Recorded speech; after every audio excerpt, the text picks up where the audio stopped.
Nice ash.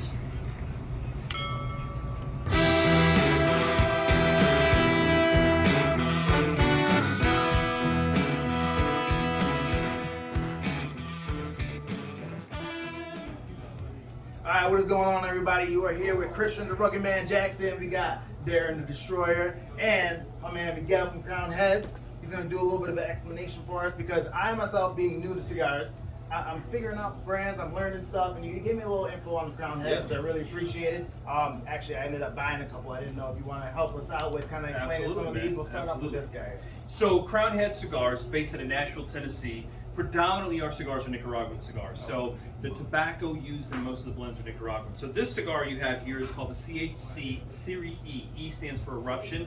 The idea with this blend was to give you a medium-bodied, medium strength, but a full-bodied cigar. So body and strength are two completely different things. So when you smoke this, it won't make you woozy and dizzy, but the smoke is heavy, chewy, real thick, heavy tobacco. So you get this nice rustic, earthy kind of, best way I could describe it is like a deep leather-like note on your palate.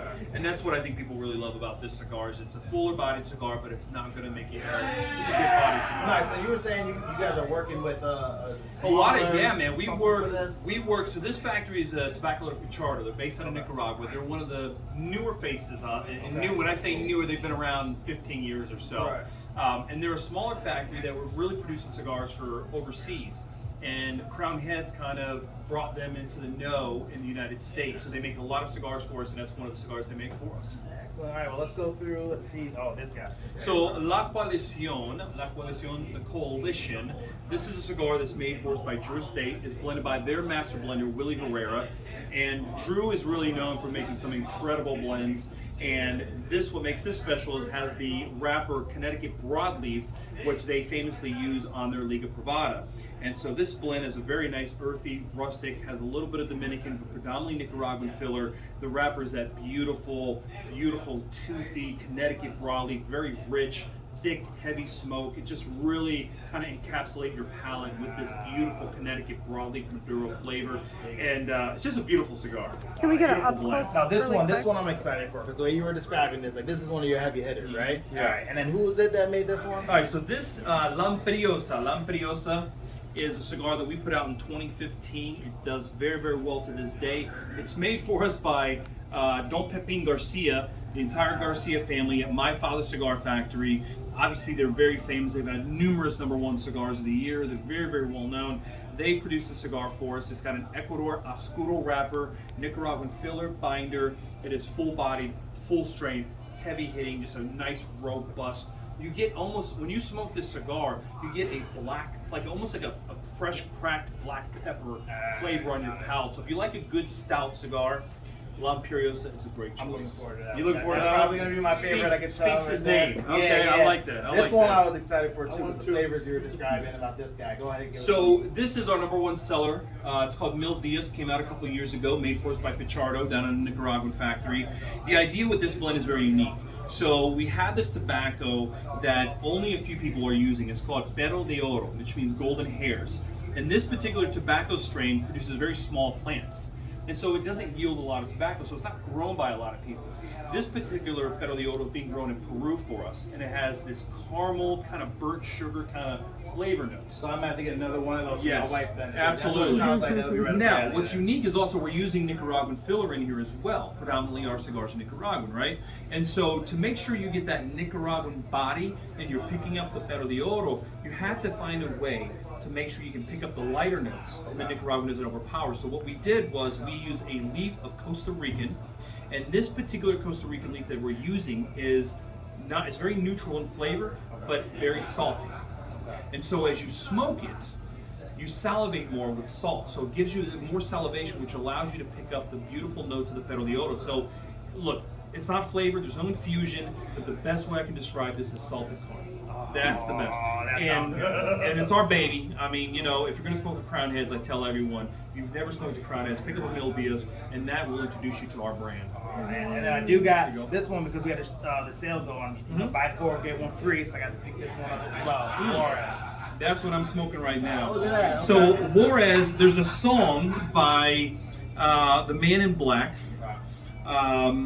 Johnny Cash, and he has a song called Cocaine Blues. Gotcha. And in the song, the character of the song shoots his old woman down in a town called Jericho Hill, and the police run him down in Juarez, Mexico. So it's a great classic song by Johnny Cash. So we have a cigar called Jericho Hill, and we also have the cigar called Juarez. This has 100% Nicaraguan filler, binder, Mexican San Andreas, beautiful, stout, full flavored. You get that beautiful San Andreas, a little bit of spice, but it's not overtly strong. It just gives you that good body, that good character.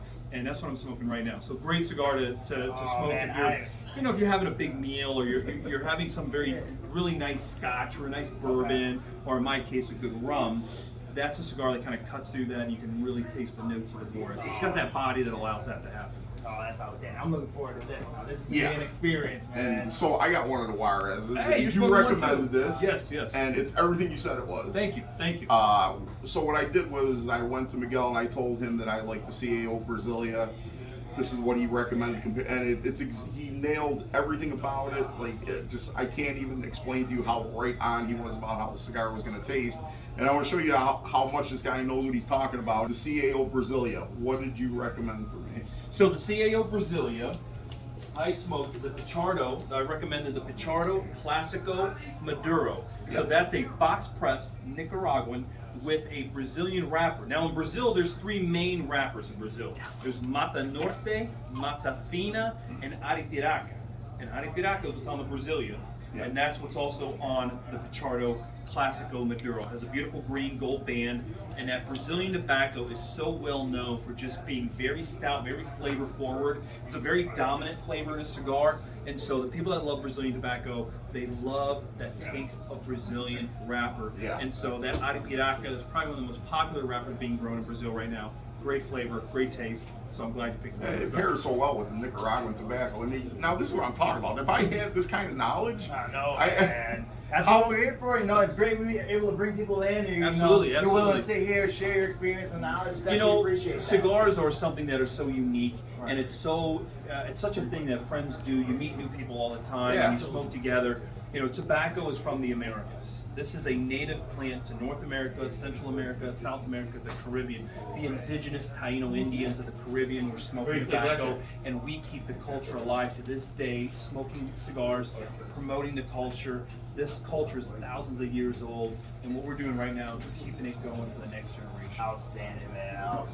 How long have you been doing this, that you've acquired this much? 20 years. I spent a lot of time in the factories. I spent a lot of time in the fields. Obviously, a lot of time in many tobacco shops around the country. But 20 years, I've dedicated my life to it. And I think instead of just being a part of it, you should really get into it, understand all the components, understanding the growing, the blending, and all those processes that go into making a good cigar. And there's so many great cigars out there. And I tell everyone, I go, look, there's not a bad cigar. There may be cigars you don't like, but there's never a bad cigar. You just got to go out and find the ones that speak to you, and then those cigars are the ones you share with your friends. Yeah, exactly.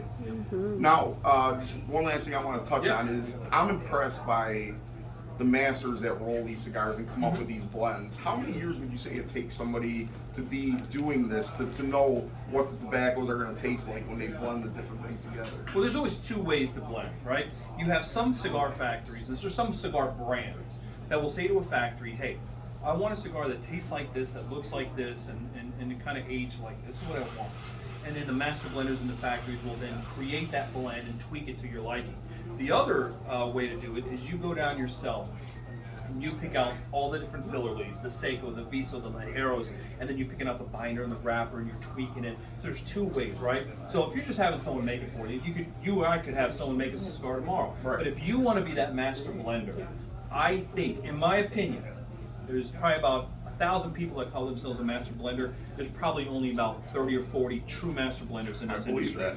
And those are the people those are the kind of people that you can hand a cigar and they can pinpoint what kind of tobacco, they can pinpoint where that tobacco was grown. That is really impressive. You see that in the wine world. Some of these incredible wine drinkers that have these palates, they call them super tasters. They can taste the wine and they can tell you what region, what grape, and we have that in the cigar world as well. I just enjoy cigars. I get to sell cigars, but it blows my mind when I get to spend time with legends like the Garcias, as my father, or Ernesto Perez Carrillo, you know, any of these guys, Luciano Morales at Ace Prime, these guys, Willie Herrera, Drew Estate, I mean, what they do is nothing short but an art form. Absolutely. And it's really incredible. And when they put that time and effort, and I tell guys, like, when you smoke a cigar and you're just smoking, but when you really think about all the work, the 200 sets of hands that touch that tobacco, the master blenders, the aging that goes into that cigar, you learn a whole new appreciation for the culture of cigars. Wow. Like, your passion is obvious, and we appreciate your being here and sharing all this with us. It's yeah, priceless. there's not much more to say, man. And again, I mean, I started this about 8 months ago with my wife. We're just Nice. hopping in and just Yeah. everybody in the cigar culture I found, they're just so welcoming. Absolutely. Come on 100%, in, you know, hey, 100%. we joined the lounge. Hey, come take a seat. Everybody introduces everybody. Like Yeah. you said, it's something you share with your friends. We've met so many people. Like, it really is a culture, and that's something that I 100%. think most people don't understand. Like, Yeah. I've talked to family members, and they saw like 1 or 2 of the podcast videos, and like, Yeah. I didn't realize that that's what cigars was. Yeah. You know, I didn't realize that Yeah. it's a culture. That's like my number one thing that I've learned. And it's just awesome how welcoming everybody is with this culture, because there's Yeah. some places Yeah. you'll go and they'll lock you out. You're not really in the clique. You're not in the Yeah. know. Yeah. Not with cigars. No, cigar shops, they tend to be the most open and welcoming, and if you want to learn, a lot of shops will welcome you in and learn, and the whole thing with cigars is being able to smoke with friends, Yeah. meeting new people, and I think cigar smokers are some of the kindest people, because you always have an extra cigar, and when you're somewhere, maybe you're at a ball game, you know, watching a ball game in a park or something, and someone smells that, you know, and, Yeah. oh man, I love that, and you hand them a cigar. That's what cigar smoking is. Absolutely. Yeah, smoking in general, a lot of people say smoking is a habit, but that's not the case with cigars. It's not No, a habit. it's not addictive forming. Right. In fact, the fermentation process that we go through with tobacco, we're trying to get the tar and the nicotine out of the cigar, out of the tobacco, and it's really about the oils that produce flavor on your palate. And we tell people that your lungs have no taste buds. So there's no reason to inhale cigars. Yeah, right. It's about the flavor on your palate, and then things that you can pair up: liquors, spirits, coffees, sodas, anything that you like. And it's all about the flavor and the aroma, and that's really what it is. Well, Miguel, we appreciate everything that you brought with us today, and Thank you you so guys. much for Oh, everything. I appreciate you guys. Thank you so Thank you much. for spreading the word on cigars and the culture, and it's an honor to be here with you guys. All right, excellent. you. We'll sign off from Nice Ash. Next time, have a good one.